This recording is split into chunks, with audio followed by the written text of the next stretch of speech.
Ladies and gentlemen, yes, this is your favorite show, Sports Unfolded, with your favorite hosts, Eric and Ron.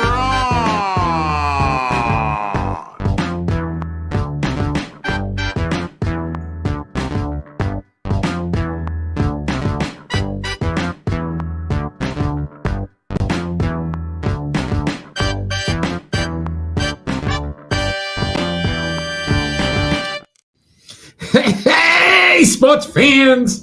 Welcome to the best sports podcast on the planet, Sports Unfolded, where we cover all of this week's top sports stories. I am your host, Eric. Main man over there, Ron. How are you tonight? I'm doing all right. You know, you kind of remind me of somebody that's on one of those radio stations in the hub. Okay. Is that a compliment or a... You know, you're kind of starting to resemble Felger. Oh, man.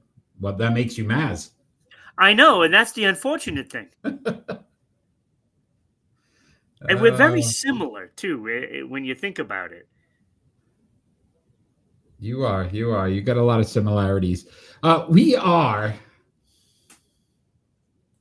happy to be here tonight and just want to tell everyone out there that if you're joining us live tonight, please join the chat. Let us know what you think about all the great topics that we're going to talk about tonight. But first, we want to take some time to thank those that help us continue to grow. Ron, if you want to start off with our wonderful friends down there in stuck something in there, Providence, Rhode Island. All right, tonight's show is brought to you by Sprout Co-working. For all your co-working needs, except when Ron dies on air. I guess so. Let me try this again. All right. Tonight's show is brought to you by Sprout Co-working. For all your co-working needs, large or small, visit sproutcoworking.com. Whew. We also want to thank those in the Dallas, Georgia market, 99.1 WDJY FM.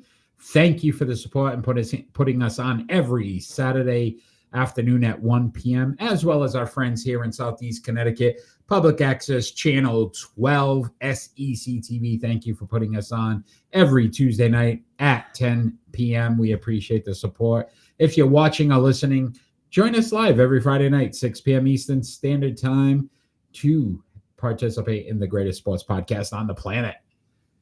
Ron, before we get started, hopefully your holidays were well. Hope everybody out there had some fun as well. Check out last week's episode where we discussed our favorite side dishes for Thanksgiving. We'll have a little more fun towards the Christmas time and that show as well, and make some fun out of that. Maybe our favorite pajamas. Maybe we'll wear pajamas that day, Ron. I see the way you're looking. I know you're loving it. You're thinking, what pajama could I wear? That's what's going on in your mind right now. Sure. I know it. Sure. What am I Is going it to do? Garanimals? No, that was underwear, right? Garanimals was underwear? I think so. Oh, my friend. This thing don't like me. Okay, that's not going to happen tonight. All right. So let's get this party started. I got some technical difficulties down on this end. Gentlemen, Manny, thanks for joining us tonight. Manny, good timing, because we're going to start off with our leadoff story, and that is the game last night and what it means for both teams. Dallas Cowboys faced the Detroit Lions last night. Ron, what did we learn about the game? Lions defeated the Cowboys 44-30. What does it mean for both teams? It's almost they got one more nail left in the coffin of the Dallas Cowboys. They can't lose another game. No, without a doubt, they cannot. And it's still going to be hard to climb over somebody. You know, they just put themselves out of it. Yeah, 6-1. The tie definitely hurts them now at this point. 4 games remaining, Ron. Vikings, Chargers, at the Commanders, at the Giants. They could possibly win 3 of the 4. which keeps them in the fold, but they've got to jump some teams here. Yeah, I don't know. It's going to be very difficult, like I said, because when you think about the Detroit Lions, they put themselves in a better spot, but they're still not in a great spot either. You know, I mean, you got the Chicago Bears, the Green Bay Packers. I mean, that is going to be tough in itself. You still got to worry about those three teams in the West in the NFC, Seattle, Rams, and 49ers. All those teams aren't going to make it. They're not all going to make it. And, No. you know, there's no way. I don't think Dallas has a chance. And in fact, I think Detroit has been so vulnerable this year. They might be out as well because Yeah, listen, 30 points. Detroit, no easy run here. At the Rams, Steelers, at Vikings, at Bears. That's a tough stretch. I mean, you might win two of those. Problem is 3-3 on the 3-3 on the road too. They haven't been a good road team. My own opinion, Cowboys aren't making the playoffs. I seem to agree with that. Yes, I'm a fan, but be realistic. We're not going nowhere. This defense is not the greatest. Bland was a muppet the whole game. They got my hopes up the past 3 weeks for nothing. Yeah, listen, anything's possible, but I seem to tend to think that Manny's correct in that aspect of you're probably not going to see the Dallas Cowboys get in. I think the Lions have a better shot, but that schedule, to me, and they haven't been consistent either, Ron. The Lions haven't shown anything that coaching that we had talked about early in the year, you're starting to see it. Offensively, they look at times lackadaisical, or the calls are a little off. The defense sometimes just doesn't play up to the standard. Yeah. Again, I don't think... And look, they have enough talent that they can win, probably all of those games. But at the same time, they could lose all of those games. 100%. The way they've been playing this year, I 100% agree. And that to me spells doom for them, because if that's what you're getting, that's what we're taking out of that last game, then they're already doomed. And probably both those teams aren't going to be in the playoffs. Which is crazy, right? If you talk, Dallas obviously was more of a long shot to make the postseason. Yeah. Even to begin, but Detroit not to be there at all. Who would have thought that? Very good. Yeah, and Jared Goff not performing up to his standard the last couple of years. That has their window closed, Ron. Is that what we got out of last night? That even with the win, they're still alive in the postseason. But this is a team that really you feel like they are fighting. They are missing their opportunity. It reminds me of the Buffalo Bills. Buffalo is the Detroit of the AFC. Right. Because they're squandering it. You can't just miss these opportunities. And they've had a very big opportunity this year to say, you know what? This league right now is very even across the board. We're going to take advantage of it because we are the better team, and neither of those teams are doing it. And Detroit certainly hasn't. Detroit, though, still has a shot to win the division. I know they do. Which benefits them, right? Because the Packers have been kind of inconsistent. Right now, the Bears lead that division, and I don't know how many of us really, truly believe the Bears are the best team in that division. But again, you play the games to see, and then that last game in Chicago for Detroit could determine if Detroit gets in the postseason. And again, they don't play well on the road, especially outdoors in Chicago.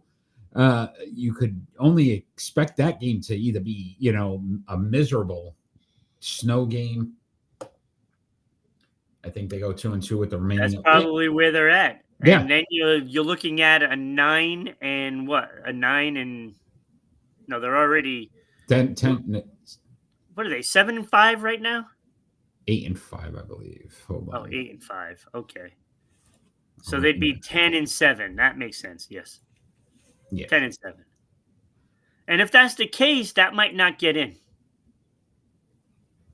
Yeah, 8 and because 5. you have 3 teams in the AFC with 9 wins, and you also have right now the Bears and the Packers ahead of them. And I didn't even realize this. They're 1 and 3 in their division. So even with a win, Right, they don't get the tiebreaker. They don't get the tiebreakers.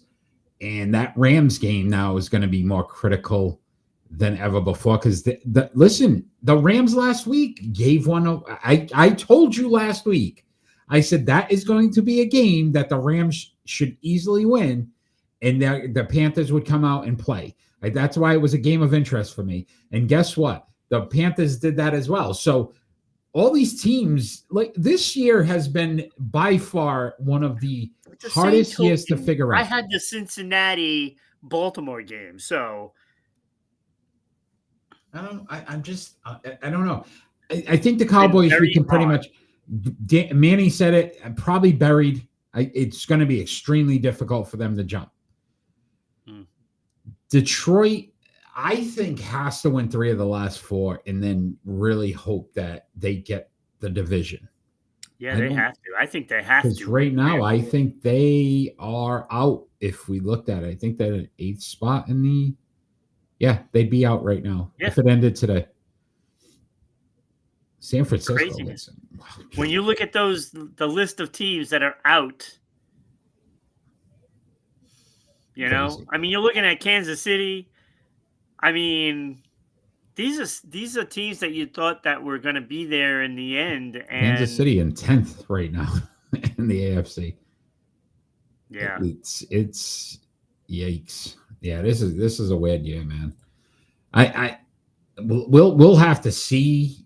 Again, is there hope in Dallas though with what we saw from them? I mean, there's hope because Philadelphia hasn't exactly been spectacular either.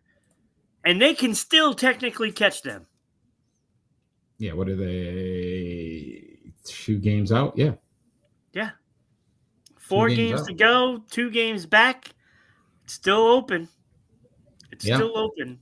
Yeah, no, great point. You know?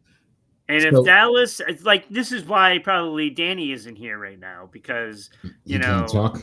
He's having a difficult time accepting the fact that the Dallas Cowboys lost last night. Probably. So, I wouldn't doubt it. I totally expect him not to be anywhere in sight today. I don't know. Philly is the backside of a person. But the Cowboys aren't making it. Listen, the Cowboys won the division. Manny very well could be. I mean, again, if they win 3 or 4 and Philly loses 3 or 4, that puts Dallas as the NFC East. I highly doubt a repeat is going to happen. You don't think Philly figures it out, though, at some point? No, I don't this year. He might have gone on his greatest kicker. And frankly, I don't care. There's a kicker that came from New England, Manny, that I still think might be the greatest kicker of all time. Just saying. We got to get there first. Wait, Aubrey? Aubrey is the GOAT? Manny's a little confused right now. He's a little confused. As far as kickers? Yeah, there's some guy named Vinatieri. I don't know. He was pretty good. What has Aubrey done? What has he done? I don't know. What is he having one good year in his career? Woohoo! He's the GOAT. Let us continue with this NFL talk, Ron. I understand that. Ron, this is a big decision. Both of these gentlemen are. In order to be a GOAT, Eric, yes, you actually have to kick a field goal in postseason. Yeah, that helps. That does help. That's probably a small piece of it. Small detail. Yeah. All right, let's continue talking some NFL. Both of these gentlemen now finalists for the NFL Hall of Fame. But who deserves to get in more? Bill Belichick or Robert Kraft? Who should be in the Hall of Fame no matter what? Well, Bill is over this, you know. Hey, come on now. The money. Think that's what he's doing? The money? I think that's what he's doing. Pay me, I'll pay you. Who's he paying? Look. Jordan. I'm giving Kraft some credit for saving the New England Patriots. But Belichick definitely deserves it more. I'm sorry. He's actually coaching the games. He did. He was the brains of the operation early on, especially.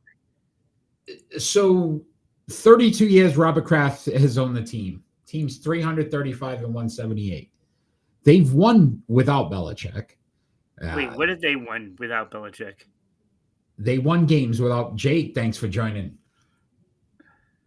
33 and 16 and 22 of those 32 years, the team made the postseason. Okay, so in the 6 championships. Let's look at it this way. Doing great, Jake. Let's look at it this way.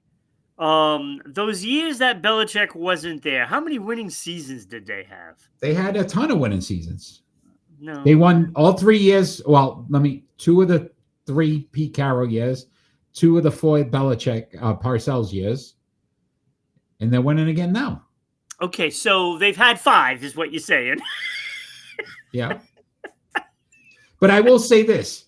This is what listen, Belichick's resume, phenomenal, right? 29 years NFL coach, 302, 165, 31-13, 6 Super Bowl titles, 3 AP Coach of the Year. Are you trying to argue that Kraft deserves the Hall of Fame more? I do, for this reason. Oh, my God. I think that the Spygate scandal hurts Belichick more because he knew what he was doing was illegal. Yeah, and Kraft probably knew about it too. I'm just saying, Kraft's name was never mentioned in it. Oh, come on. Yeah, You've got to tell me that an owner who is drunk up in his booth is going to deserve the Hall of Fame more than the guy that got you all of your championships. You may not have had NFL seasons if it wasn't for Robert Kraft in 2011 settling. So this is what I'm saying. He has single-handedly turned more. I'm sorry. He turned an organization that was absolute garbage forever. Yes. Forever. Yes. Into a legitimate team that now is one of the richest teams in the NFL. Yeah, he did that, right? He did. Absolutely. It had nothing to do with Belichick coming in and making him winning. That wasn't because of Belichick, though. That was because of Brady. And that's another argument that people are going to say. Yes, and that is a big-time argument there. How many? Okay, so you're going to say this. Okay, time out. Ready? How many winning seasons has Belichick had without Brady? So the same argument can be made for Belichick as for Kraft with Belichick. Yeah.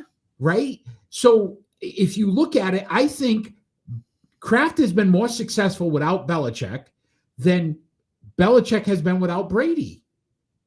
No. Parcells got him to the Super Bowl. Who owned the team? Robert Kraft. Oh, my God. Eric, you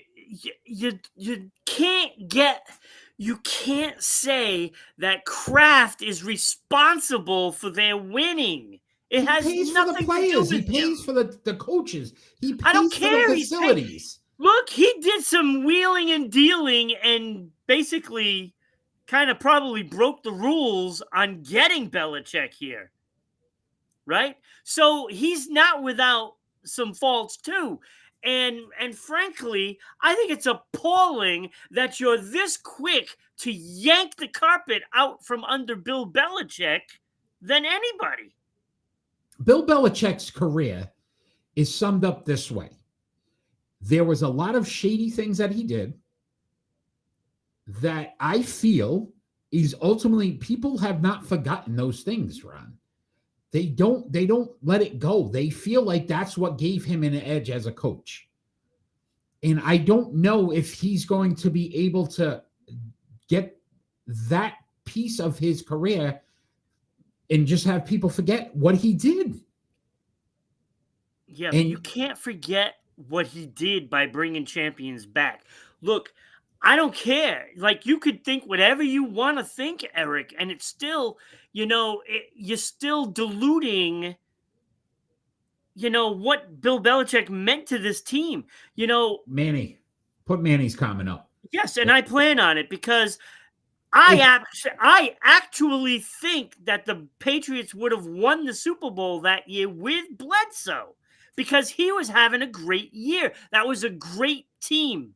And I think they would have won with him. Now, would they have won all the others? No. So would Bill Belichick even be a New England Patriot coach if Drew Bledsoe was that quarterback and Tom Brady never existed? Would he? What? Would he be? Would he be that coach though? You think he would have lasted that long? With Drew because Bledsoe? Nobody lasts that long. Brady. It was just one of those times that everything has to click right. And for 15 of those years, everything did click right. And then towards the end, things got a little bad.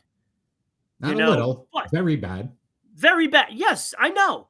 When the decision was to let Tom walk was not a good decision. I think he should have kept him at least another year or two, and let him finish his career. If there was one mistake Robert Kraft made with the New England Patriots, it was choosing Bill Belichick over Tom Brady.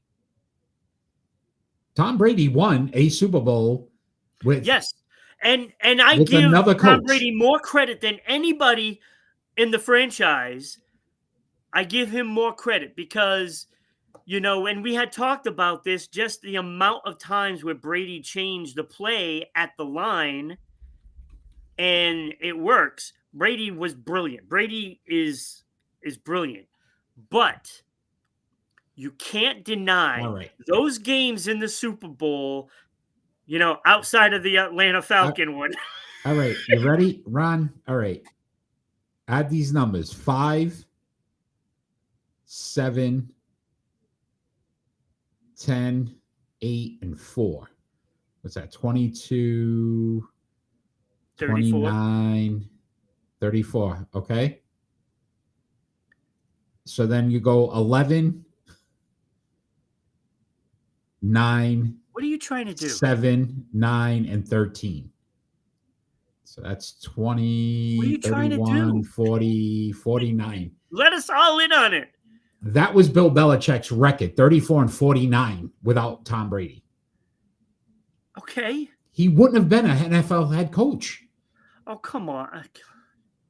Yeah, he lost in Cleveland. He lost without Brady. I'm done with the conversation because, this is the best sports podcast on the planet. Trashing because you want to trash them. And that's fine. You can trash whoever you want to do. I don't want to trash him. But I'm not saying he doesn't deserve to get in. You giving Kraft the credit for all these Super Bowls is insane. It's insane to me, and you should be ashamed of yourself. Who pays for the players? I don't care. Who cheaped out on all those players when Brady? Belichick. No, it's both of them.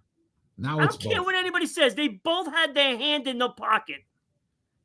Kraft had his hand in one pocket. Belichick had his hand in the other pocket. And Brady kept giving up money so that way we can bring some players in, and it never happens. Never happens.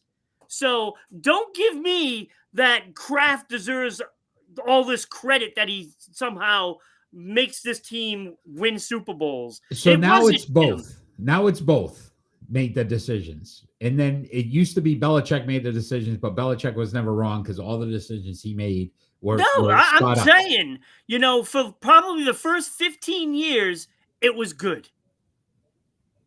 Wow. First 15 years. Belichick is like Brian Babel. Yeah, look, Belichick when they were playing, they were outcoached so many coaches in the playoffs, especially. Outcoached them. When you're winning by a field goal in Super Bowls, that's coaching. That has nothing to do with the man sitting in the booth drunk half the time. Today we're all Patriots. Yeah, he's the reason why they won those Super Bowls, right? That guy. He builds the organization. Ashamed of yourself. Yes, I could have $1 billion and say, okay, I'm going to hire all these people, so I am the reason why they win, right? Get out of here. You're out of your freaking mind. Okay. Out of your mind. All right. How many times do we blame a coach because they can't get it done in Dallas, right? How many times? Why? Jerry Jones has all the money in the world, right? But he's he's not capable of Greatest coach of all time, right? Bill Belichick, correct? Belichick is the guy that why got could him he not get another job in the NFL? Because nobody wanted Brady to deal as a with him. quarterback. You know, Brady was obviously the most important part of it.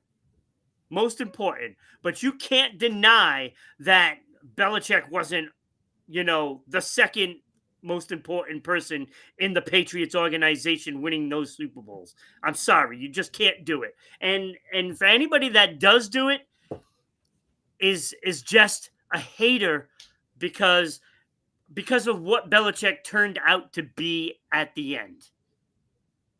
Okay. But it was okay when we were winning those Super Bowls. Everybody loves him, right? I remember you even giving Belichick more credit than Brady. I did at one point. Right, exactly. And now he's not even as good as Robert Kraft. And then I heard one of his former players say that they don't feel that he deserves to get in based on the Spygate, because he felt like their talent was good enough that they didn't need an additional way to win games. If they don't let Bill Belichick in because of that, then they can't let Kraft in because of it. Okay. Sorry. All right. Let's move on to games of interest for week 14. I have no interest now. 4 games left of the season. What are you looking for this week? I don't really have to worry about anything. My team is on a bye. On a bye. And, you know, the Kraft-led Patriots. So it's all him this time, right? It's all him. He made the decision to bring Vrabel. No. And aren't you the guy that said, "Oh, Josh McDaniels? I don't want Vrabel"? Who pays for him? Who pays for Josh McDaniels? Just saying. I don't care if anybody can pay for anything, right? They can. It doesn't make them the reason why they win. Okay. He didn't build a solid organization that most teams model after. He didn't do any of that. He had nothing to do with it. Bears Packers to find out who's really a fraud. It's a great point, Manny. Right, that game's extremely interesting because we keep thinking the Packers are this great team and they show glimpses, but they haven't been consistent. The Bears, I still think none of us believe the Bears are where they are. I don't think there's a single person that sits back and goes, Bears are the best team in the NFC. You'd still put the Eagles, who struggle, over them. You'd still put the Rams over them. You'd still put, you know what I mean? Even everybody that's in the postseason, I put ahead of the Bears. Right? Like that. So it's like everyone. But if the Bears win this game and beat the Packers, do we not then think they are legitimate, or do we say the Packers aren't legitimate? Like, how does that work? You know what I mean? Like, that's an interesting, odd game because there's not I'm just enjoying all of this because while, you know, every team is getting criticized, you know, it's just better for us. Yeah. 100%. 100%. You know, so we have all these teams in turmoil. It's like, oh, what's wrong with this team? Oh, what's wrong with that team? Well, it's very simple. They're all going to lose. Yeah. Yeah. Jacksonville Colts game. Garbage. I'm sorry. Colts at Jags, though. This is listen, I think they've said 5 teams in NFL history that have started 7-1 have missed the playoffs. Right now, the Colts, that may happen. Again, they may be the 6th. They went from like this to like, holy cow, it's like the boat's taking on water run. I would not be surprised if that game ends in a tie. Ugh. NFL needs to get rid of ties. Such a waste. Such a waste. I think they should just play a whole nother quarter no matter what. Right? Until somebody scores. No, not until somebody scores. Just play another quarter. And then see where it ends. Yeah. What about this Pittsburgh Steelers Ravens game? Yeah, this is it. This is it for the Steelers, right? They're going into Baltimore.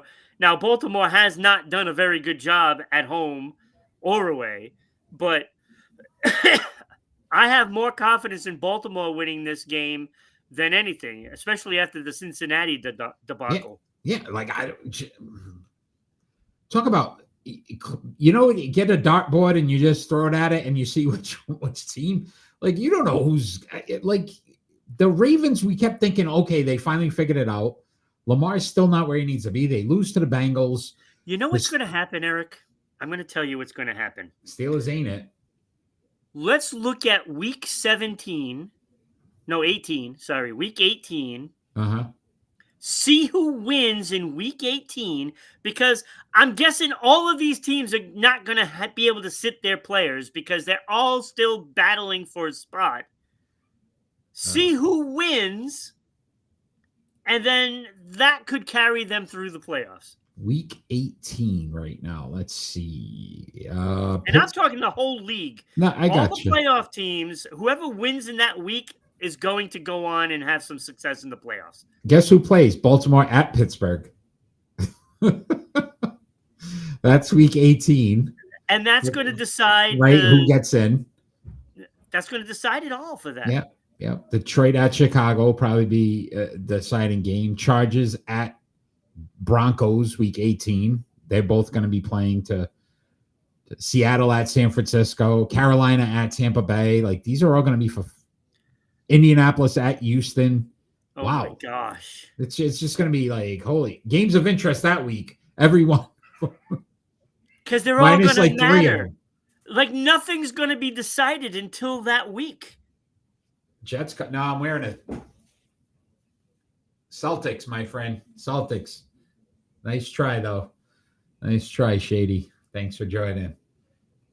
It's going to be one of those seasons. You had also Texans at Chiefs. Who needs that game more? Chiefs. Oh, my God. Chiefs are desperate right now. If they have to win out. Yeah, they got to. Yeah, but listen, Houston loses this game. They may not have a shot either, because Jacksonville and Indy are still going to be ahead of them. Yeah, but one will only be like a game ahead, and the other will be 2 games ahead. Yeah. And with 3 to play after that, I still think they're in. I'm pretty sure they're out now, even if they don't. I think if they win, there's a lot of jumping they'd have to do. But again, you can't count the Chiefs out till they're out. So I don't know, man. If they lose, I think it gets extremely difficult. Could you imagine that if Buffalo, Chiefs, and Ravens are all out? It'd be insane. It's going to be crazy. Unbelievable. There's one more game that I had, Ron. Game of interest for this week. Eagles at Chargers. Yes, I have that too. I just couldn't fit it. Yeah, right? And again, which Eagles team shows up? You got an injury, big injury there in Los Angeles with Herbert. So, again, this could be. This is the time of year that the Chargers fade, right? They struggle to get it done, or they'll barely get in. And this is the team that needs to win to keep the Chiefs from getting in my opinion. Yeah. You don't think the Ravens would be at the same place if Lamar never got hurt? No, I think if Lamar was fully healthy, I think they would have easily taken that division. I'm not so sure, because he hasn't exactly done well. He's hurt. He has like 1 touchdown pass or something like that. He's still not right. He's not running. Yeah, he's not running. He doesn't throw well anyway. But yeah, I don't know. If he wasn't hurt, I think it's a different story. But that's almost a guarantee. Lamar gets hurt every year. It's almost a guarantee. So yeah. Did you have any other games, Ron, before we move on? Nope. That was it. It's going to be a good week, man. A good week, solid week. A lot of good teams. Yes. Playing for a lot of positions. So tune in this Sunday and Monday, because holy cow. Let's go, Texans. Let's go. Let's go, Texans.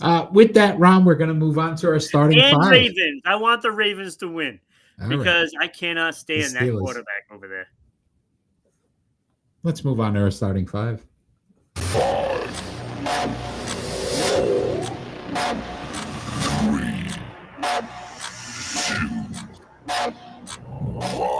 Starting five for our friends out there in Dallas, Georgia. Big game this weekend.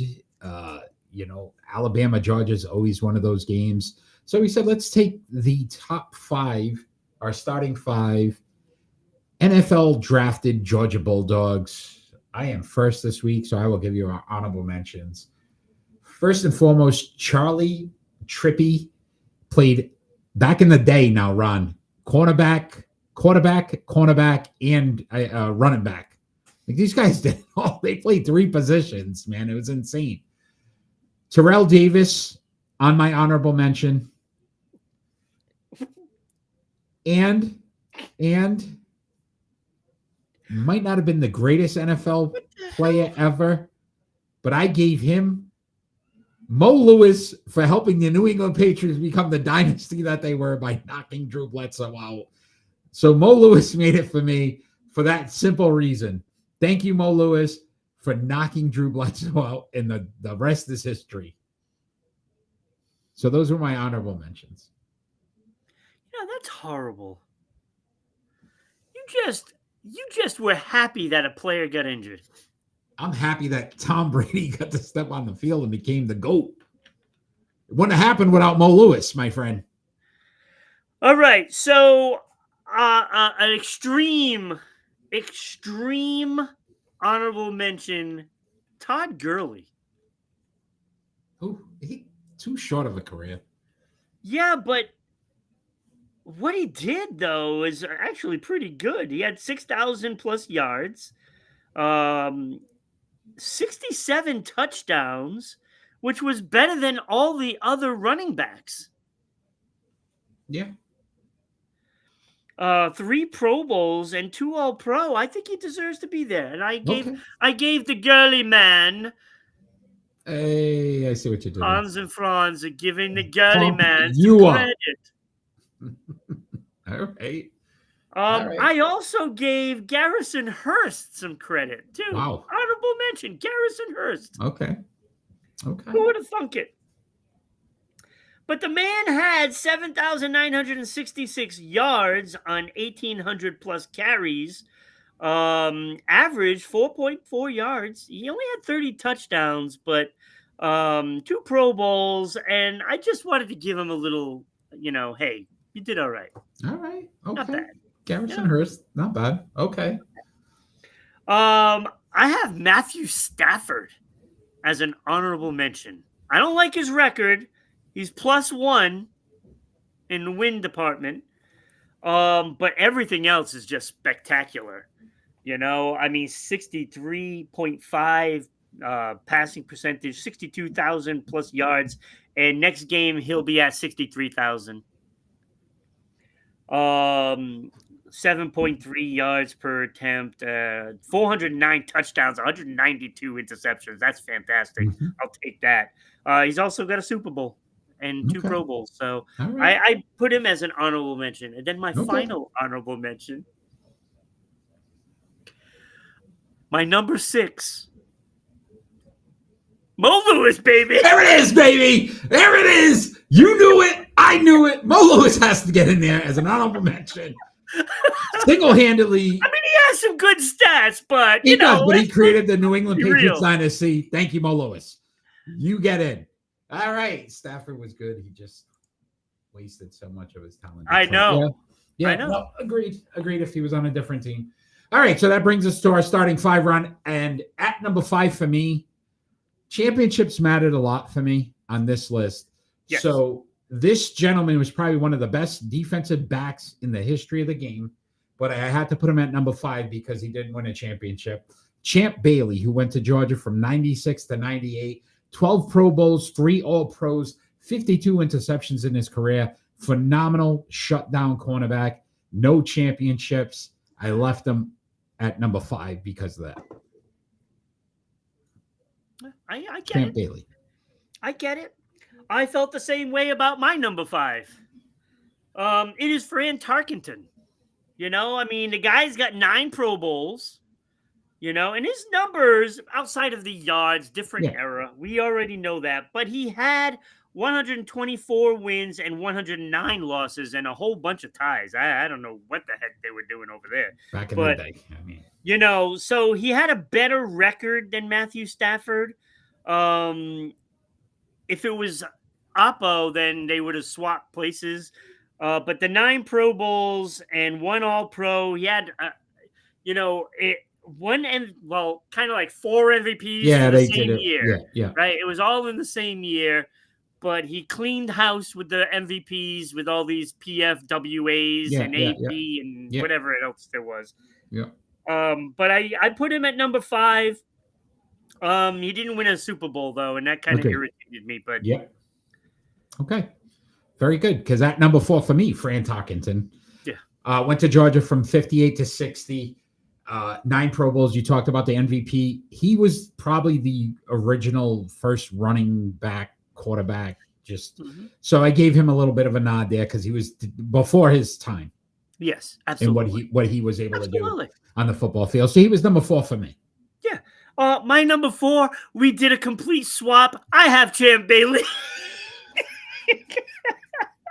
So, I mean, you said his numbers. I mean, this guy was phenomenal. When you look at those, it's like the first thing that's the sacks, only 3 sacks, right? Yeah. Yeah. But what you don't see is that he had 832 solo tackles to go along with the 9 forced fumbles, the 6 fumble recoveries, the 52 interceptions. And of course, he did score 4 touchdowns on the defensive side of the ball. He did. 12 Pro Bowls and 3 All-Pro. And I know he didn't win a Super Bowl, but those numbers don't lie. He was fantastic. He was one of the best to do it. So, interesting. At number 3 for me, probably the best defensive back that came out of Georgia, Jake Scott, who went to Miami Dolphins, cornerback. He went to Georgia from 66 to 68. 5 Pro Bowls run, 2 All-Pros, 2 championships. But not only that, how many defensive backs do you know are Super Bowl MVPs? This man did it. And he also had 49 interceptions for his career. So not too far off from Champ Bailey. So I went Jake Scott at number 3 from Georgia. Yeah. Yeah. I mean, the numbers are there, right? And he has the championships. I went with Hines Ward at number 3 for me. And I mean, he had great and he was he wasn't a flashy, diva. right? He wasn't flashy. A diva. Agreed. Just went out there, did his job. Kind of reminds me of some of those Patriots that like a Troy, Troy Brown, yeah. Yup, and those kind of players like a Kevin Falk. They go out, they do their job, they do it great, and they don't get the recognition like they should. This guy had 1,000 receptions, 12,000 plus yards, 85 touchdowns, 4 Pro Bowls, a Super Bowl MVP, and 2 Super Bowls to his credit. I don't know how this guy doesn't get more credit than what he's getting. Yeah. Manny, if you got a better Georgia Bulldog drafted player that came out of the NFC East, let us know who it is. Because at number 2 for me, Ron, Hines Ward. For all those things you said, went to Georgia from 94 to 97. 1,000 receptions for his career. So, again, phenomenal. Super Bowl MVP. Again, and a 2-time champion. 2 Pittsburgh Steelers, you can kind of in recent times. Yeah. Not counting, the Terry Bradshaw and all them. Yeah. After that, from then on, I mean, he might be my favorite. Yeah, no, Hines Ward, great players. Who was number 2 for you? Number 2 for me, and I was a little surprised. We had Champ Bailey. I have Terrell Davis. And we've had this conversation before, and I realized the years that Elway won the Super Bowl. He was the main factor. Terrell Davis was the main factor. Like 100%. he did not stay around long. He only played 78 games. And in that 78 games, though, he had 7,600 yards, 4.6 per carry. I mean, you just give it to him twice, you pretty much got a first down. I mean, really. And 60 touchdowns in all that time. When you compare, and this is why Herschel Walker didn't make my list, because he played less than half the games that Herschel Walker played. He had one less touchdown. Crazy. It's great. If you double great that, stat, Ron. It's incredible. And I looked at those two numbers, the 4.6 and the 60 touchdowns. He would have blown Herschel Walker's numbers out of the water. It would not have even been close. I mean, he was almost there as it was. But he also had 3 Pro Bowls, 3 All-Pro. He won the MVP in 1998. He was a Super Bowl MVP. And, of course, 2 Super Bowl championships. And he's probably 55% of the reason why they won. Yeah, I agree. That brings us to number 1. Homer time here. I went Richard Seymour. No, of course, come on. To me, it wasn't close. 7-time Pro Bowl, 3-time All-Pro. Guess what? 3-time champion, most on this list. Yep. 57.5 sacks for a position that really he wasn't known for the sacks.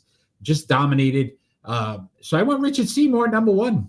Yeah, it wasn't close to me. I look at this and I'm like, okay, all of these guys that I have stars on, and there's a bunch of them, right? I have Marcus Stroud with a star on it because I'm remembering how he played, and all of these guys' numbers just didn't match up. Yeah. It just doesn't match up. 3 Super Bowls. Who else had 3 Super Bowls on this list? No one. Nobody. You know, and 7-time Pro Bowl. The only one with more Pro Bowls was Tarkenton and Champ Bailey. Yeah. And this is a lineman. Now, we forget. Now, it wasn't sexy to be a lineman until like the mid 2000s. Like, really? It's like, oh, yeah, by the way, we got to now address the defensive line when this guy was already doing what, was asked of those guys, and he did it so well. They had to have 2 people cover him on the line to block him, and that's the only reason why he only had 57.5 sacks, because they had to use 2 players to stop him. Mm-hmm. Agreed. A Robert Kraft approved draft pick, by the way. So I just wanted to. He put Terrell Davis ahead of. He put Champ Bailey, Seymour, Tarkenton, and Herschel Walker. He put Herschel Walker in, but that might be his NFC East love there that he says we didn't. Yeah, no, I can see. Want to put Terrell Davis there, and it's too bad that we didn't. Man, he would have been one of the all-time greats. I think that trade hurt him. When he went to Minnesota, I think everybody lost whatever they felt for him. I think he wanted to hang it up when he went there because that's why he didn't stick around. Yeah. It wasn't health. It was more broken heart, to be honest with you. Yeah, he wanted to wear that star, and I think once that move happened, I think it just changed. Yeah. All right, that was a good list. Nice job. It was a good list. It took forever to do it, but it was a good list. It was a good list. All right, let's talk some NBA, man. This story is getting more and more interesting. Giannis Antetokounmpo, he will miss 2 to 4 weeks with a calf strain. Should he and the Milwaukee Bucks decide to part ways? Are we at that point? Milwaukee Bucks should have done this during the offseason. Because now look at it. Now he's hurt, and what are you gonna what are you going to get back for him? I'm glad you asked that because we're going to have some fun with that in a few minutes, Ron. But I did want to mention one thing before we move on. They are currently 10th in the East. Yeah, they suck. But that would mean they're in the postseason, at least the play-in. Yeah, sure. Here's the teams ahead of them, behind them: Bulls, Hornets, Nets, Pacers, and Wizards. There's a good shot that they're going to make the postseason regardless, because those other teams aren't very good. No. So if I'm the Bucks, do I keep him because Bulls, of that? though, starting out 6-0 and done. They're like quick. 3-90 since 3-90. Only team that's 3-90. But let me ask you this: if you know you could still make the postseason based on that, and you're the Bucks, do you make the move anyway? Yeah, I do. All right. So with that, Ron, obviously slew of draft picks. I'm not going to talk about what draft picks where because I would just be silly. Here's some of the potential teams that these are the players that he could get traded for. You either yay, nay, and then we'll see if we come up with the team that Giannis Antetokounmpo we talked about will this go last to. night, so it's going to be interesting. Right. You see your take on it now. All right. So you ready? These are the teams rumored. Atlanta Hawks for Trae Young, obviously, again, slew of draft picks. But Trae Young is the main piece in that. If I'm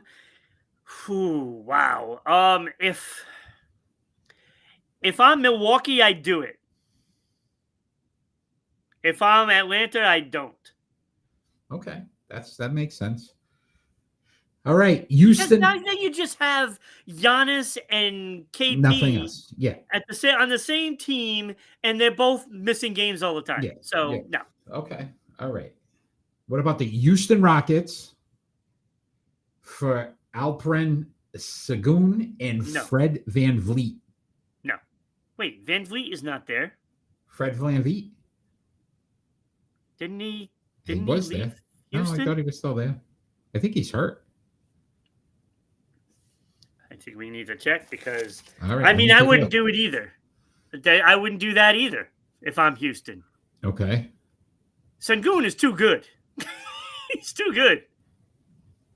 I'm sorry. I mean, I don't trade it for the walking. No, he's still there. He's out. Okay. Like if you want. So is Sengun though. So Sengun's out too. I mean, so you're just getting a player for a player that's not going to play. But okay. Sengun is very good. But he's not Giannis. I give VanVleet with some draft picks, but not both of those guys. Okay. I don't give Sengun. All right. Does he land in New York for Karl Anthony Towns? I would do that if I'm Milwaukee. I would also do it if I'm New York too. I would do it. That brings you. I think that's a good one. As long as his draft picks coming back with Karl Anthony Towns. This one to me is the most interesting because if this happens, I think you might as well just give him the trophy now. No, LA is not getting him. San Antonio Spurs for Stefan Castle. Oh God, I'd do that in a heartbeat. Spurs, right? Like if you can make that move. Yeah, and then sign Chris Paul. And then you got Wemby. Well, they had Paul. They got rid of Paul. But Paul just got released. Yeah, so bring him back. So you bring him back and you'd make that trade. Right? All right. I'd do it in a heartbeat. Here's another interesting one, and only because of the player. Golden State Warriors, Draymond Green. I was thinking Golden State, but I wasn't thinking Draymond. Yeah, they're saying Draymond could be involved in that deal. I mean, I would do it. Right, makes a lot of sense for Golden State. I would do it, but I think they could actually work out a trade that doesn't involve him. Okay. What's the kid that just got not Kuminga? Was it Kuminga? Kuminga's involved in it too, though. It'd be Draymond. Yeah, Kuminga. I would say Kuminga and Horford. Yeah, they're not getting Horford. Why would anybody want Horford? I'm just saying, Kuminga and Horford. I mean, Horford. Yeah, Kuminga and Horford and draft picks for him. Yeah, I think they might do that. And you got to remember, NBA, you got to do money for money. Yeah, I know that. So he's probably not going to. Draymond's going to have to be involved in that. Yeah. Because of the money. All right. So in 17 games, right now, I Giannis, do think I think he does go to Golden State though. 28.9 points, 10.1 rebounds, 6.1 assists. If I'm Giannis, I want to go to San Antonio because that makes me less of the focal, right? Because we all think Wemby, if the kid can stay healthy, Wembyamba would be my number one. Imagine those two. But that's what I'm saying. So now there's less pressure. If he goes to New York, it's all pressure's elevated, right? Because now it's all on him. Right? Everything. But it's I still see success there with him. Rockets, at least you could say KD, but they're going to say Giannis is younger, right? Giannis more dominating still at this point in his career, that it would fall back on Giannis. The only teams, that's what I'm saying, is the Spurs would make the most sense. Because even with Golden State, then it's that last chance. Can you do what Durant did? See that he's going to end up in LA. No, not at all. Not at all. I don't think LA is really. I think they're going to keep what they have. And again, who do you trade? There's nobody really. You can't trade Luka. You're not trading LeBron. Butler. Yeah, but for Giannis? Butler and somebody with a draft pick. Yeah, I don't know. I don't think so. I think, honestly, he ends up going to New York because of the name, and I think it's a mistake. That's going to be my opinion. See, I still think he's going to end up in Golden State. All right. Let's talk some Major League. Curry and Giannis on the same team? I mean, right. It's ridiculous. Neither one of them stays healthy now. Let's talk some Major League Baseball, Ron. Red Sox making some moves. They got Sonny Gray.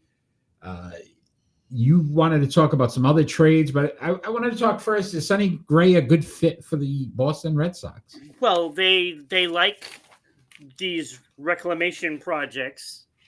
I mean, this all fits their wheelhouse, right? What do the Red Sox do? They don't go out and get the guy. They go out and get pretenders. Sonny Gray is a pretender. I don't see what the big fuss of what Sonny Gray is, especially past his prime. Yep, I agree. Listen, first off, this is a joke. I didn't like his comments about the Yankees. Like, it's easy to hate the Yankees. He hated being in New York when he was here. Listen, you're not very good against the AL East. He's just trying to play up to the Boston fans. I get it, but his record, AL East, Ron, 20-26 in his career. Right. 4.23 ERA. Again, if you look at, he's an innings eater. He'll pitch. He pitches, you know what I mean? And he stays healthy for the most part. But if I'm the Boston Red Sox, am I trying to win a World Series? They're not. Right? Because you get a pitcher who's 1-3 all time in the postseason. He hasn't proven that he can win in the postseason when it matters the most. He hasn't proven that he can win in the division that you're in. He was cheap. With the reigning American League champions, right? And the Toronto Blue Jays, who we know can hit. So, to me, this move, it puts him right now as the number 2 starter. It's awful. Look, this is what the Red Sox do best. It is a complete smokescreen yet again. And I said this last year. Smokescreen.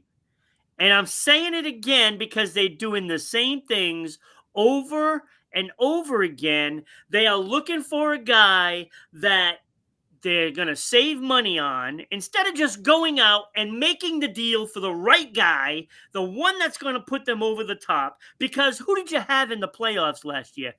Just one guy, Crochet. That was it. Mm-hmm. That was it. And you won your one game. Great. Now, instead of the guys that you had last year doing it, now it's just going to be Sonny Gray. Yeah. How does this change anything? It doesn't change a damn thing. Because when they go out and they sign these guys for 1 year or make a trade for a guy, you know, it is just in hopes that he, oh my God, catches lightning in a bottle. He wins 15, 16 games in the season. No, it's not happening. And it hasn't happened. They strike gold maybe once in a while, maybe 5% of the times they strike gold. So, you know that Spider-Man meme where they're pointing at each other, they're all pointing at each other and they're going, hey, and it's all the same. And it's like, it blew my mind is because obviously we're in the New England market and you get the radio stations and you start to listen to these guys and they're like, oh, this is a great pickup, right? And I'm like, look at his numbers and they're okay, but they're nothing to Walker Buehler. Who was the other pitcher that you had that was out all the time? Right? Like this is they're all always out. It's the same. It's the Spider-Man meme. Bring in MASH units. They're pointing at the same guy. They're pointing at the same guy. He can't win in the postseason. And then he wants to talk trash about the Yankees. And I'm saying to myself, listen, at the end of the day, this is a point right now in your career. You probably want to just keep quiet and see how you do because the Yankees still have one of the best bats in the league in Aaron Judge, who can definitely ruin a game for you. I wouldn't want to piss him off. Yeah. And to me, he didn't need to say any of that. Just say you're happy to be in Boston. But see, happy to be in Boston. They just keep doing the same things. Just like this latest trade where they trade their number 3 prospect. Number 3 prospect in the organization. Garcia, right? The outfielder. We have a gluttony of outfielders, right? So why are you not sending these guys out that are big prospects for actual quality players, right? Guys that can win. You want to make a trade with Pittsburgh, make the right trade with Pittsburgh and get Scanes. No, let's get this guy, Johan Oviedo, right?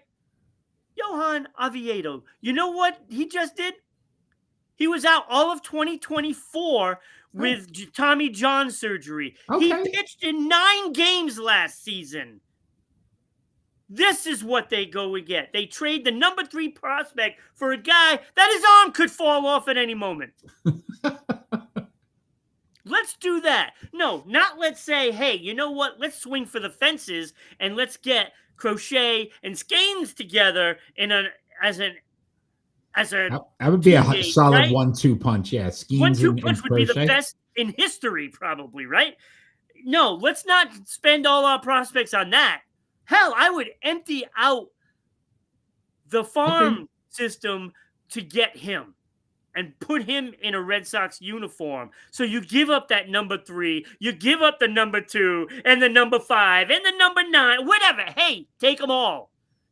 Take all of Worcester, ship them out, whatever it may be. Give us Scanes. Yeah, no, I agree with you. Nope, this is not what they do. It infuriates me, and this is why I don't watch them anymore. I will say this before we move on. Real quick, good watch, Ron, if you have a chance. HBO Max, Alex versus A-Rod. Oh, I've been watching it. I watched all three of them. Oh, it was so good. Oh my God, what a fantastic series! Right, they did such a good job. I feel so bad for him, but yet I still don't cave and let him in. I don't cave. Well, I think some of the things he did, right, we talked about it before, was to prove something to his father and that whole dynamic, which we didn't know about. But it was interesting part of it, too, with the Red Sox when he talked about the deal. And it wasn't him not wanting to go to Boston. It was actually Major League Baseball. Yeah, the union said absolutely do not take less money because it was going to be a bad look for all the other players. And think about where players are today, where they get paid to basically sit on a bench. Yeah. That union destroyed that sport. I think he would have been better off, to be honest with you. Yeah. Yeah, that union destroyed that probably sport. Still would have been a steroid user, though. Ron, before we move on to our split decisions, can you tell all the wonderful people out there about our good friends down in Providence at 99? Wouldn't that be up in Providence? Up for me. It's up for me, down for you. It's up for you. I mean, and me. Hey, up for you. Up for you. Up for me. 990. Go. Hit it. All right. Tonight's show is brought to you by the all-new 990 WBOB radio page, offering links to your favorite Providence shows, including yours truly, Sports Unfolded, and the Bryant Bulldog Sports Hour. So send us your emails. Yeah, but that didn't sound right by me saying it. Okay. All right. Ron, we're going to have some fun with this split decisions. Oh, we are.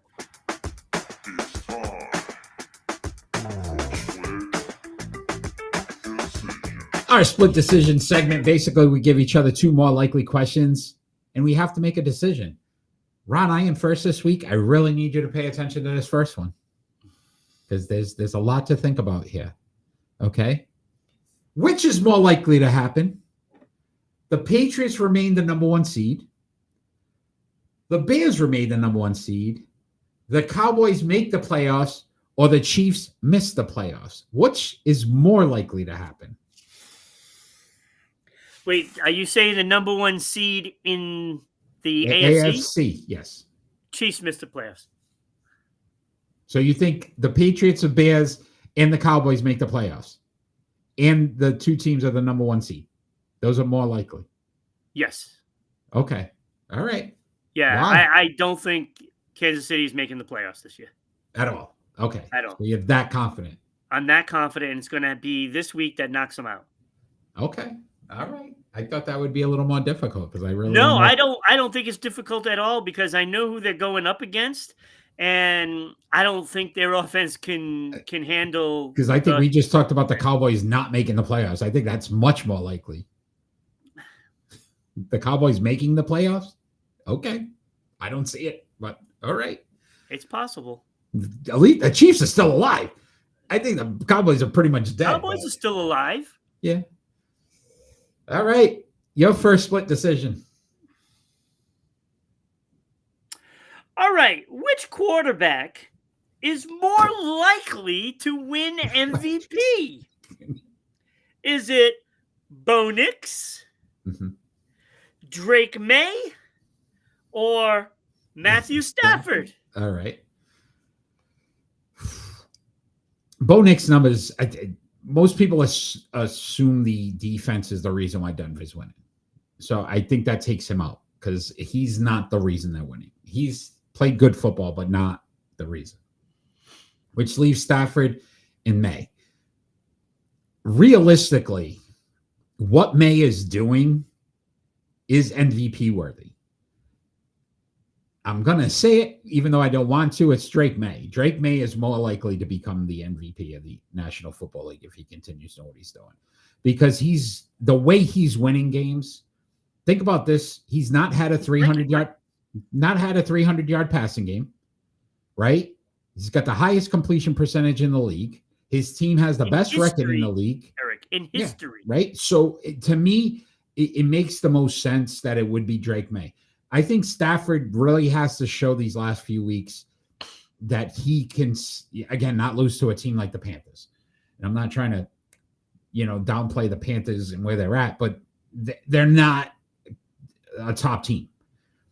Hey, we lost to the Raiders. We did very early in the season. But I think what you look at, the numbers, the body of work, Drake May's done. Totally get it. I would go Drake May.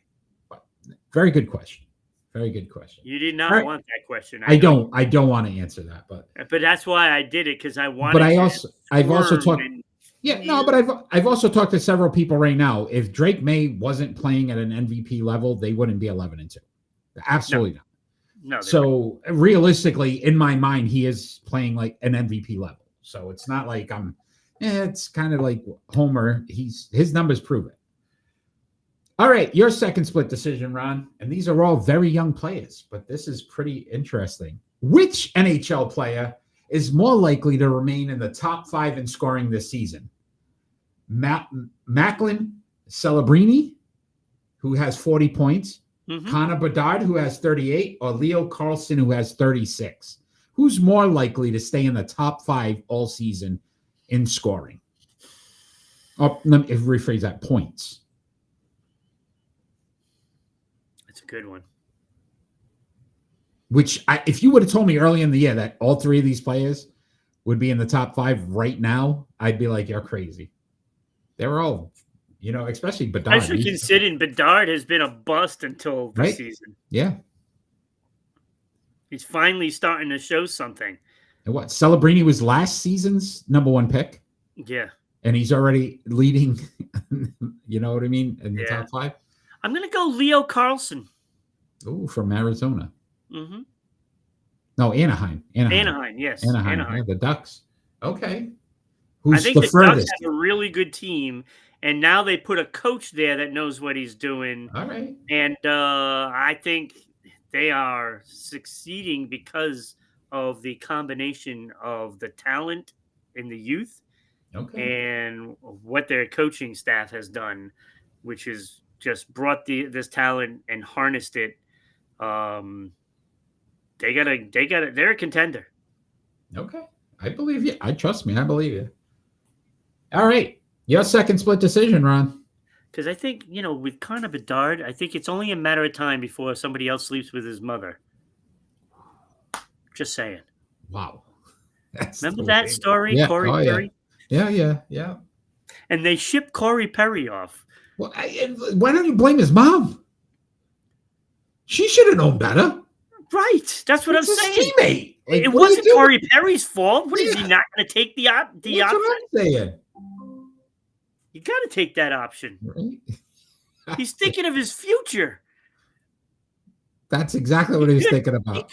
Are they still together? Could be his son. Yeah, are they still together? Yeah, like one of the family members was a very good NHL player, and Connor Bedard, my son, my stepson. Wait a minute, weren't you two teammates? Yes, we were. I could see that. Thanksgiving dinner would never be the same. Oh yeah, that would be fun, right? Body checks into the curio cabinet or something. It's funny. Oh man, your second split decision. All right, I also went in hockey. Hey. Like, how are we doing this? I don't know, buddy. I don't know where our brain is. All right, which NHL team is more likely to miss the playoffs? Okay. Miss the playoffs. Listen. The New York Rangers? Oof. The Toronto Maple Leafs? Oof. No. Or the Florida Panthers? Panthers are dead last. And I saw that, and I was like, wow. And I think it's the Panthers. 12-12, they're 500. So more likely, I mean, at least the Rangers have a winning record. And then what was the third team? Toronto Maple Leafs, who have a winning record. I just think there's too many injuries for Florida. Like, I just think that they're done. They've played a lot of hockey over the past couple of years, and some of these injuries are just devastating. Is it too late to give them their draft pick back and get Brad Marchand to come home? Nah, I think it is. I think that it may be. It may be, but hey, wishful thinking. Wishful thinking, my friend. He could be on the market at the end of the year. He could be. He might. Imagine that after all that, and he comes back to Boston. That'd be crazy. That would be funny. Same draft pick. Right? Same draft pick. With that, Ron, let's talk some NHL. Big injury here for the Dallas Stars. Tyler Seguin is out for the season, or most likely out for the season. You know, these hockey players, you never know. They could basically sew an arm back and be back in weeks. Yeah, they that's what they do. But are the playoffs still a solid hope for this team with this loss? They should be very concerned, because when you look back at last year's playoffs and the year before, who was their best player on the ice?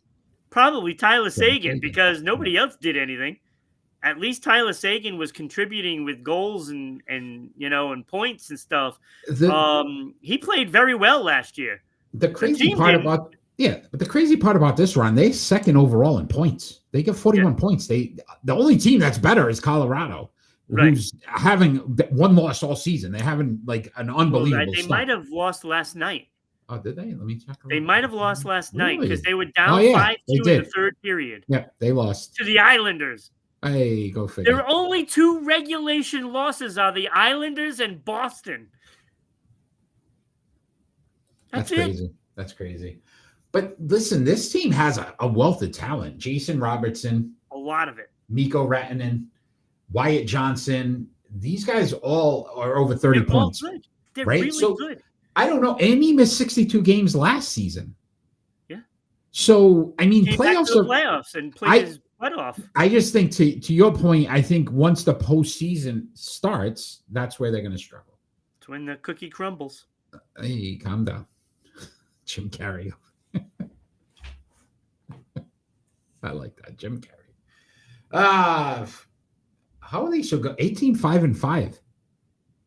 You never seen the movie? Bruce Almighty. Oh. Yeah. That was his catchphrase on the thing. So that's how the cookie crumbles. Yeah, but it wasn't him that came up with that. I'm just saying. It was in the movie. You know what? Don't ruin my moment. Jim Carrey's terrible. I don't know if I'd agree with that either. There was only one movie. There's only just Sonic is where he's good because that's what it calls for. Is Ace Ventura was phenomenal. The first one? Ventura was garbage. Phenomenal. Terrible movie. Phenomenal. How dare you? All right, Ron, we're going to move on to our... The worst ever was Mask. I actually paid for that, and Mask, I left. Mask, I'll give you that. That was Bruce Almighty was good. I never saw another Jim Carrey movie in the theater until Sonic. Yeah, Bruce Almighty was good, though. I liked Bruce Almighty. Sure. Let's move on to our pick and roll. It's time for pick and roll. You know, we seem to be very popular on Kick today. Oh, yeah. Yeah, there's a ton of them coming through. All right, Ron, tonight's pick and roll, 1976 of 49 years, episode code 49 years ago. These gentlemen led the NBA in assists, and they were Slick Watts, Tiny Archibald, Calvin Murphy, Norm Van Leer, Rick Barry, and Dave Bing. We're going to rank them from 6 to 1. I am first. I think you put bling in the email you sent. I may have. I was like, bling, I can't find this guy. Hey, man. Where the hell is he? Listen, I'm not perfect. All right, so here is my pick and roll. At number 6, he might have been slick. He might have been, full of watts, but he is dead last on this list. 8.9 points, 3.2 rebounds, 6.1 assists, which it wasn't bad. One-time assist, one-time steal, one-time all defensive. Doesn't belong. Yeah, right? Don't we get to that sometimes? At 5 for me, I had Calvin Murphy, 17.9 points, 2.1 rebounds, 4.4 assists, a one-time All-Star, and he was an all-rookie. No other hardware there. How is he in the Hall of Fame? 17.9 points is pretty good. And you got to think about it back then. That was probably decent. At number 4 for me, even though he scored a lot less, Norm Van Leer, 11.8 points, 4.8 rebounds, 7 assists, but he 3-time All-Star, was an All-NBA one year, 8 All-Defensives run. That was pretty impressive for me, and a one-time assist. So I give him props for it. He had some hardware. At 3, I went David Bing. I don't know why I feel like I got to do that every time, but I will. 20.3 points, 3.8 rebounds, 6 assists, 7-time All-Star, 3 All-NBAs, a scoring title, and was a Rookie of the Year. But these last 2 stood out a lot more. And this, at number 2, Tony Archibald, 18.8. Who? Archibald. No. What was the first name? Tiny. Yeah, you said Tony. Did I? Yeah, you did. Tiny Archibald. That's the same guy that was Dave Bling. It's a whole 18.8 points, 2.3 rebounds, 7.4 assists, most on this list. 6-time All-Star, 5 All-NBAs. That was pretty impressive. 1 scoring title, 1 assist, and he won a championship. But at number 1, this man stood out above them, and he's right there in the middle. Rick Barry, 24.8 points, 6.7 rebounds, 4.9 assists, a 12-time All-Star, 6 All-NBAs, 4 All-ABAs as well. 1-time scoring, 1-time steals. He won a championship and was also a Rookie of the Year. So Rick Barry, number 1 for me. I heard he was a stand-in for the 3 Amigos. Really? In real life? Well, look at him. I mean, you would think that. Hey. You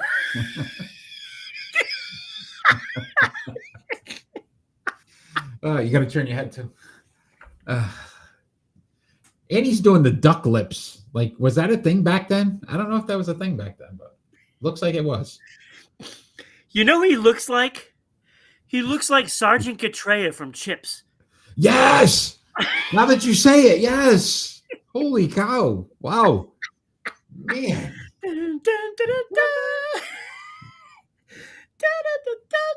him in the briefing room. You can put that uniform right over him right now. He couldn't even tell the difference. That is amazing. I know. He does. He looks just like him. Yeah, that's crazy. That's what I keep seeing. I just keep seeing it. That's crazy.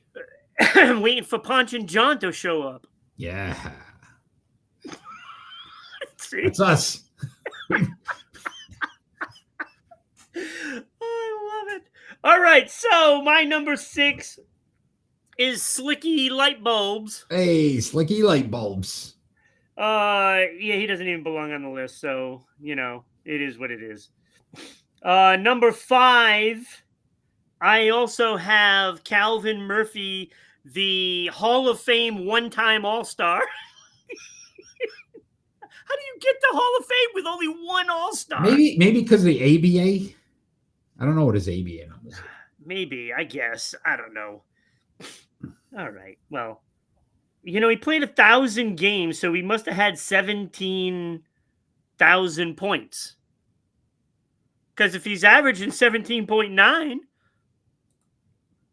See, I'll tell you right now, buddy. So it's going to be it's going to be 18,000. 18,000 points.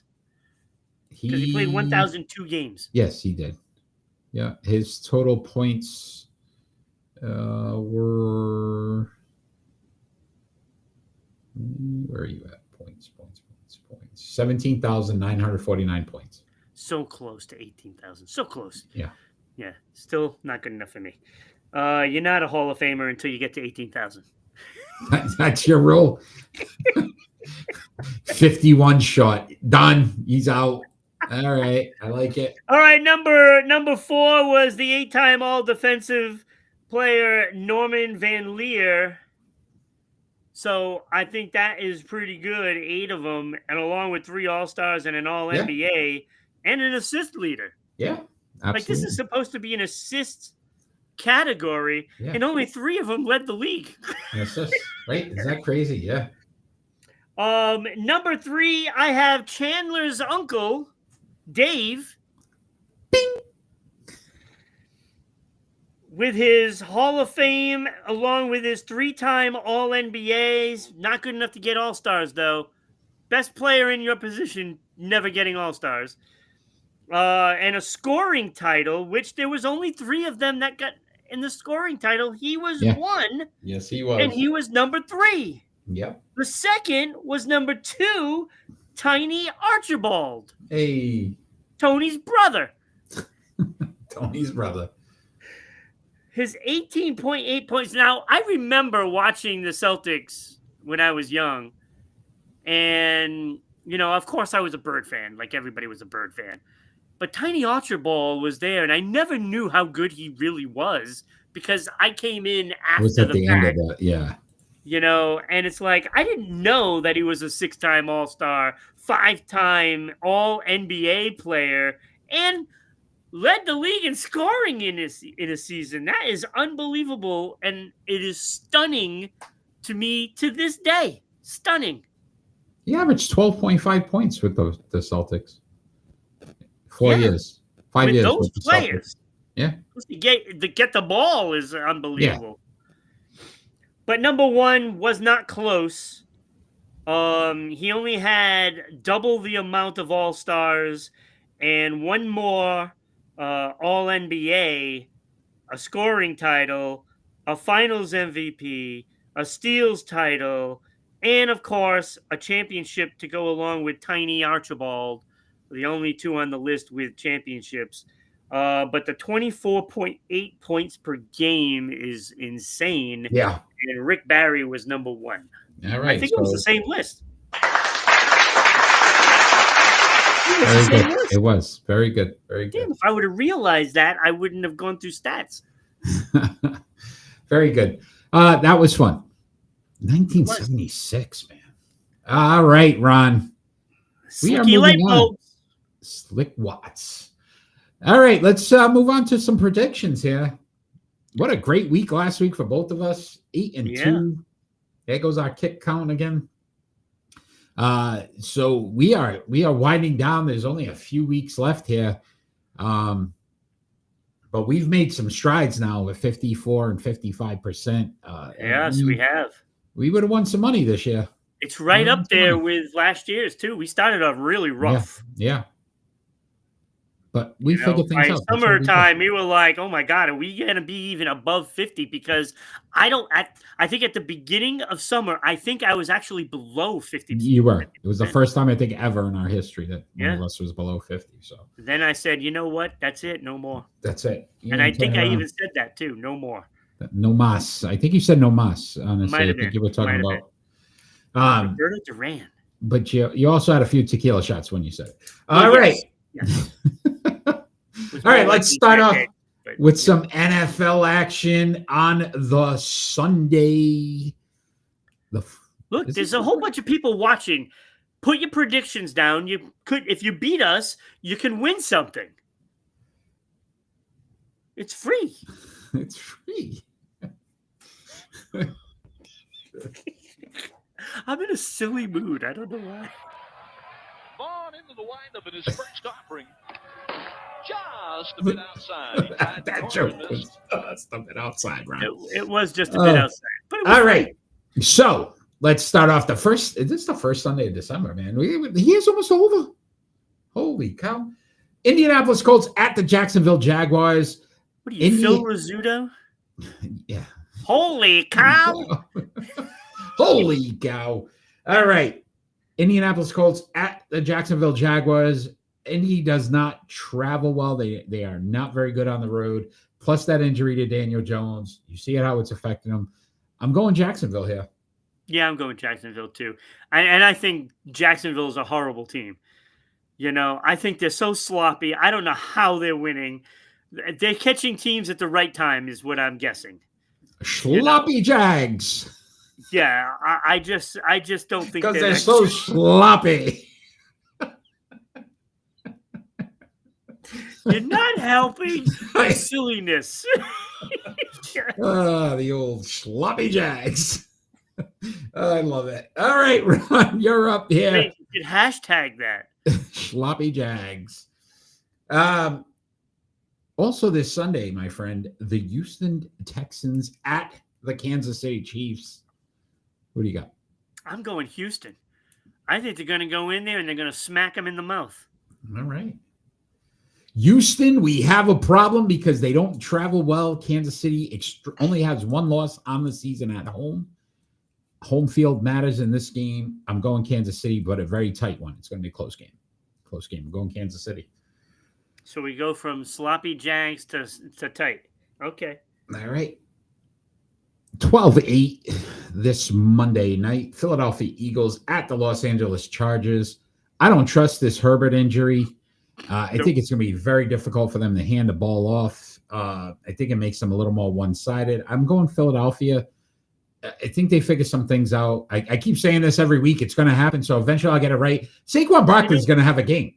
They don't figure things out. It's just the same old, but they managed to win some games. So I think they're going to manage to win this one. It's going to knock Dallas down on the canvas. And then we'll see if Dallas can get back up. But, all right. you know, but I think LA Chargers with our injured Herbert is not good. Tune in next week when I'm correct on my Saquon Barkley has a game. It's going to. He does have a game. That one prediction has not gone well for me this season. It's going to happen. He's going to have a game. I mean, you should go at least once, get it right. That's what I'm saying. And then I'm going to say, look, I said it last week. I told you he'd have a game. Say, I'm going to tell you. Ron, let's go NBA here with the New York Knicks at the Toronto Raptors. That's on December 9th. What do you have? I'm going to go Toronto. I also went Toronto. Knicks don't play well on the road. That's what I thought, but Kenny says differently. Yeah, Raptors. Look at the numbers, buddy. Look at the numbers. I'm not questioning you. I'm questioning Kenny. I don't. I don't blame you. Also on the 9th, you got the Miami Heat at the Orlando Magic. Heat are horrible on the road. I'm going Orlando here at home. I just think Orlando is just going to wipe them off the face of the court. It's just going to be like Make them disappear yes, like magic. like magic. Yes. Okay, all right. You know, you could do magic. Yeah, that You was can do that was magic. look. That was pretty quick thinking for somebody under heat. You know. Barach. Battle of the Floridians. All right. Tonight we've got some NHL action. Now, is it Floridians or is it Florites? I think if that's you brushing your teeth, it's fluorides. No. All right, tonight in the NHL, my friend, I know you'll be watching this game. The Washington Capitals at the Anaheim Ducks. Why am I going to be watching this? You're a hockey savant. Yes, but I'm not staying up until like 10:30 to watch Washington and Anaheim. It's not happening. No. Good teams, right? Good teams. Yeah. Both in first place. Both in first place. Yes, and Anaheim is going to remain in first place. All right, you're going Anaheim. I'm going Anaheim with going Leo Caps. Carlson going to get 3 points tonight. I'm going Caps. Going Caps here. I haven't even been writing yours down. Ovi. All right. Also in the NHL, you got the Tampa Bay Lightning at the Montreal Canadiens. I'm going Tampa here. I'm going Tampa. I think Canadians are starting to really come back down to earth. Well, they're third place right now. They moved back up. Yeah, but they were out of a playoff spot 3 days ago. I realize how good Tampa Bay is. They're in first place. I know. It's really annoying. I'm gonna. You know what though? I'm gonna go Montreal. Ooh. I'm gonna pick the Montreal Canadiens. It's a landmark decision right here. Mostly because I'm hoping that they win this game. And here I go. I should never do that. It's Montrealians. And I'm hoping somebody loses. Is that what they're called? Montrealians? Montrealites? Montrealites. Is that what it is? Wait, it could be Montrealicans. See? That's what I'm saying. It could be a lot of different things. All right, Ron, we've got some big time NCAA football action this weekend. First off, number 2 Indiana Hoosiers at the number 1 Ohio State Buckeyes. This is for the championship before the playoffs. I'm going Ohio State. I still don't believe in Indiana, even though they've had a phenomenal year. They're also number 2. Yeah. You know, it's one of those things, but I promised my boy Chuck, who is one of our co-hosts on Going On Daily, he's a big Ohio State Buckeye fan, and I said that I was going to pick Ohio State because I knew we were going to be doing it for predictions, so I'm going Ohio State for the win. All right, Ohio State. All right, hey, bro. We also got these bros coming out of the I know, man. They're live right now. Lighten it up tonight. Young Real's been on there for a bit today. Also this Saturday, Ron, the number 3 Georgia Bulldogs at number 9 Alabama Crimson Tide. Both of these games, by the way, they're in obviously different areas. The Indiana one is actually in the Indianapolis. So that might help them. Honestly, I forgot about that. But Ohio is over there too, you know. And so Georgia's not help them that much. And Georgia's going to be it's at the Dome, the Atlanta Mercedes-Benz. So they're actually playing in Atlanta, Georgia. Yeah. Oh, that's easy. I'm going Georgia all the way. Georgia. I agree with you, my friend. All of you fans are going to help that happen. You know, let's go, Georgia. Come on.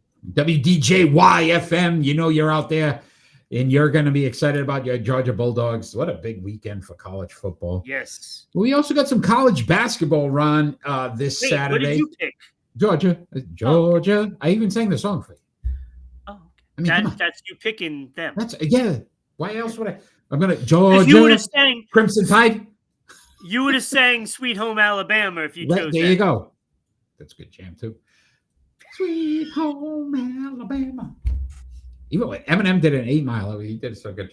Anyway, This Saturday as well, college football. You got number 4 Duke Blue Devils at number 7 Michigan State Spartans. Who you got?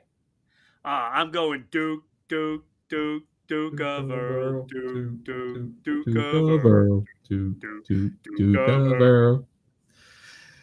Nope, not gonna do it. All right. I also am going with the Devils.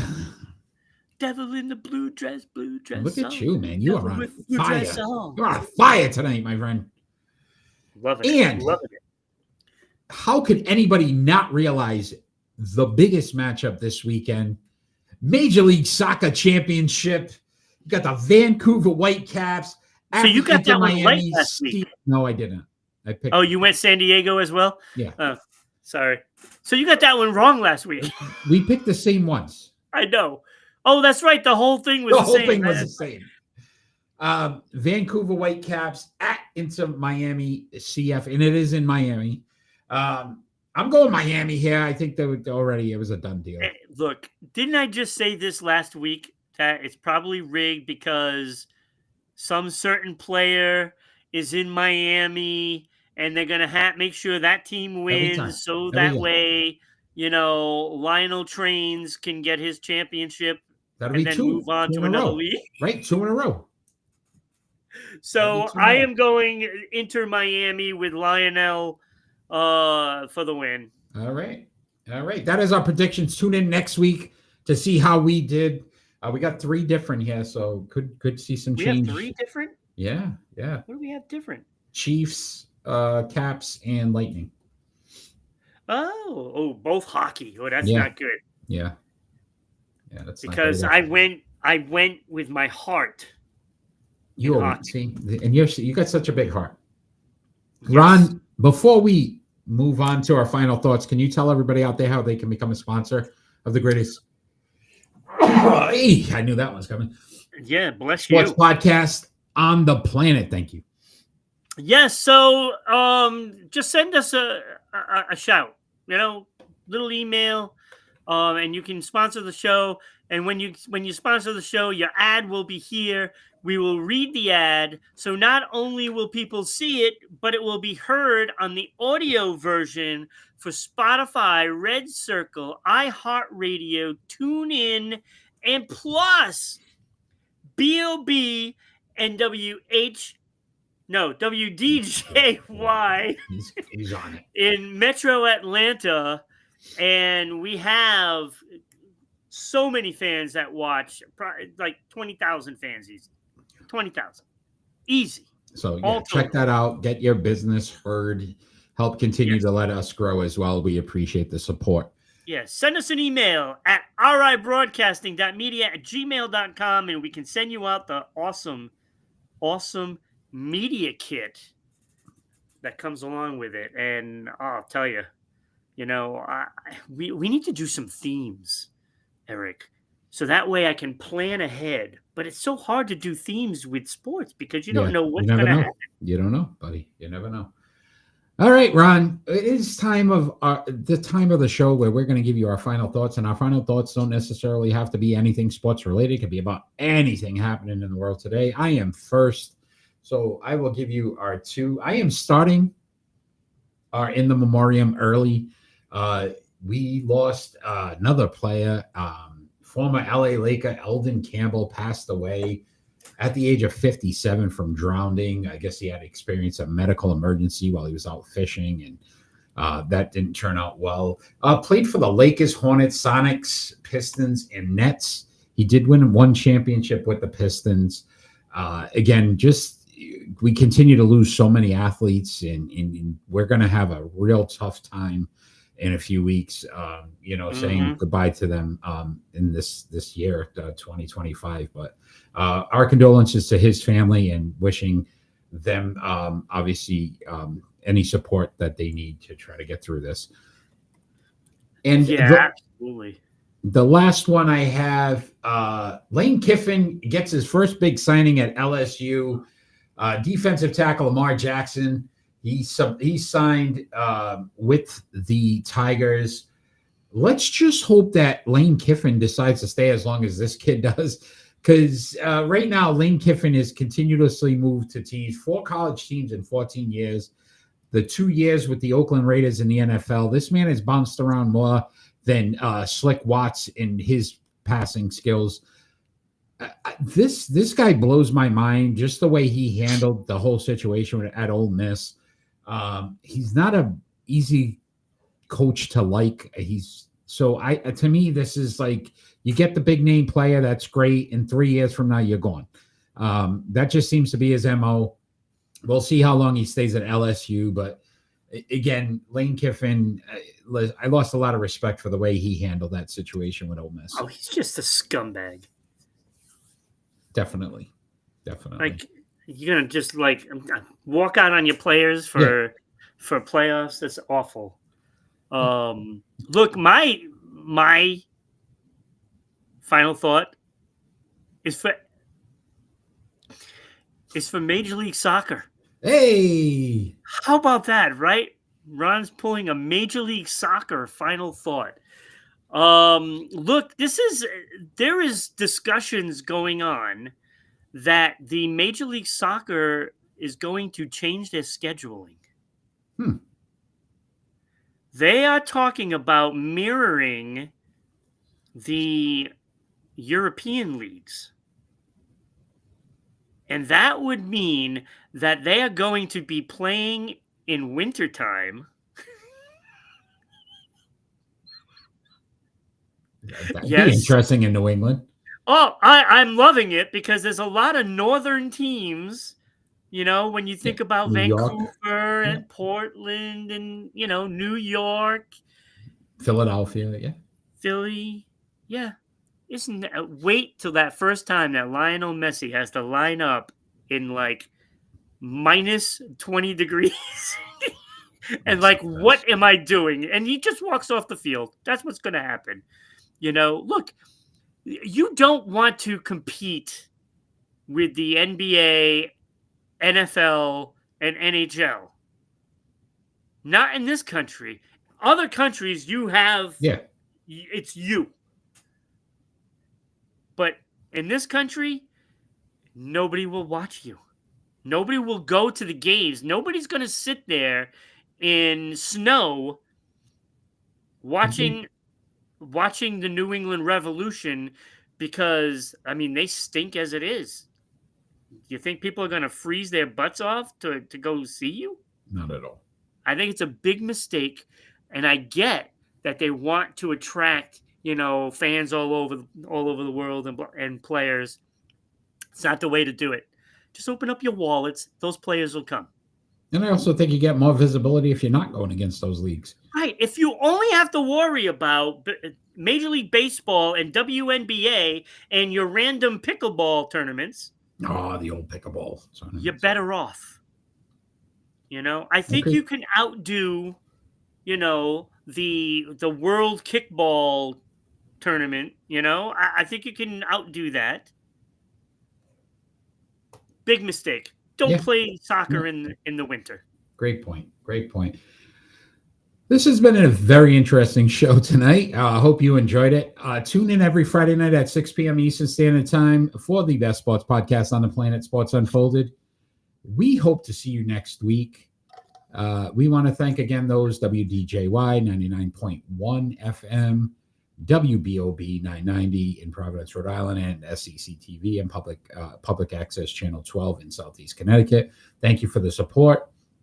Ron, we get to do this all over again next Friday, so I look forward to that. We too. And if you joined us live, we want to thank you as well. Manny, Shady, thank you for joining us. Jake, thanks for joining us tonight as well. Tune in next week. Another great show. Be ready and check out our websites. And all we ever ask for every single show, Ron, is that we finally get peace on earth. Absolutely. Have a great night, everybody.